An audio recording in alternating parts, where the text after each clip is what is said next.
Months after a beloved grandmother was gunned down outside these community housing buildings in Riverdale, Mayor John Tory is putting pen to paper. He's asking the province to give TCH sweeping powers to keep criminals out of buildings like these. It's saddening.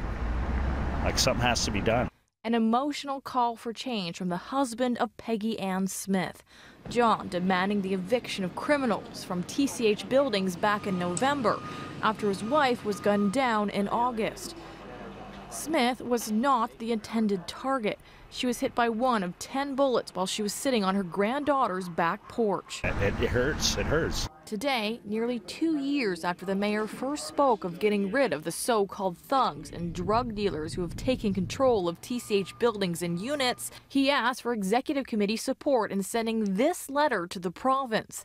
In it, he asked for 2 big changes to provincial legislation. The first would allow TCH to refuse to rehouse a tenant who's been evicted already for criminal issues. The second would allow security to refuse entry to problematic guests. So we're now going to make the formal request, which will mean there will be less excuse for inaction. I think there are changes that should be made. The challenge we have is that what happens is if the person is evicted, then they could easily become a priority for return because they're without housing.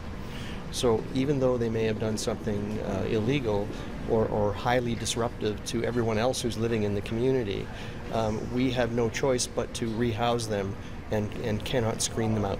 Since 2015, TCH has started eviction proceedings against more than 230 tenants for guns, violent crime, and drugs. Less than a quarter were successfully evicted. 50 people in total kicked out. Another 80 remain in the hearing process. This is a good start.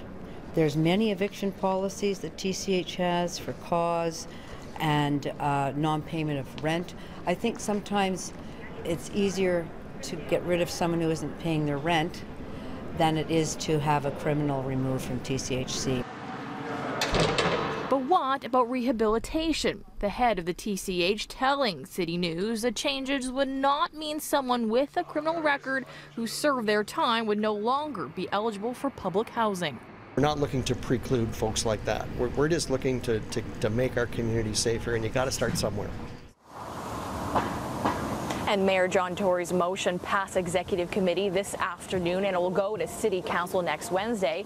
Meanwhile, a community council passed a motion to rename this public lane in honor of Peggy Ann Smith. It will now be named the Peggy Ann Smith Laneway, and that comes after 200 residents petitioned to make the change in honor of the slain grandmother.